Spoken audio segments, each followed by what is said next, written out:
up sa inyong lahat mga kabayan. No? Sa video na to kabayan ay i-explain ko sa inyo at i-share itong about sa subscription kung namula ba. Ako kasi kabayan, pula yung subscription ko. Yung tipong nandito kasi ako sa Saudi Arabia, bawal pala dito kabayan. Kung makikita nyo, mababasa nyo, yung country kabayan, no? Bawal siya dito sa Saudi. Yung subscription. Yung ginawa ko kasi kabayan, nag-fill up ako, no? Nag-fill up ako dyan sa subscription na yan. Kahit hindi ko alam kung ano ba yung purpose dyan, no? Kayo, kung alam ninyo, okay lang.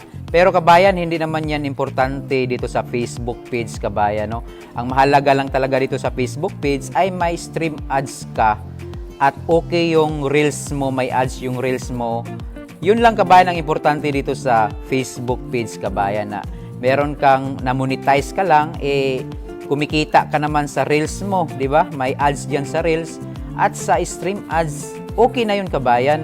Kasi kabayan, restricted kasi ako at hindi ko yan nagagamit dito. Pero kabayan, ang masasabi ko lang sa inyo, kaya i-share ko sa inyo, na yung dito ako ngayon sa Saudi ako ngayon kabayan, ay ganyan talaga.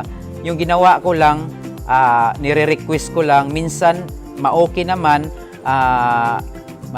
bumabalik yung no violation, pero ilang araw babalik din sa restricted pa rin yung account mo. Yung hindi naman, yung ano lang, yung subscription mo kabayan, hindi naman lahat na ma-restrict. Kung makikita mo, yung reels, yung stream ads ko okay naman. So, walang problema yung ano na yan, yung restriction na yan ng subscription. So, ang gagawin nyo kabayan, kung nandito kayo sa ibang bansa, huwag nyo yung pakialaman yung subscription na yan. Yung pakialaman ninyo, yung reels, pinaka-importante, yung stream ads, kasi dyan tayo nag-upload talaga ng mga videos. At saka kabayan, isi-share ko din sa inyo na yung nagbakasyon ako sa Pilipinas, yung subscription na yan ay naging green yan. Naging green siya lahat. No violation. Yung bumalik ako dito sa Saudi ay bumalik na naman siya sa restricted na naman siya. Kaya wala namang problema, may ads ako, may reels ako, may ads yung reels ko. Kaya wag niyong isipin ng maraming business yan kasi nga walang problema yan kabayan. Kasi pag babalik kayo, kasi may mga part kasi sa country na restricted talaga yan. Lalo na yung dito sa Saudi Arabia.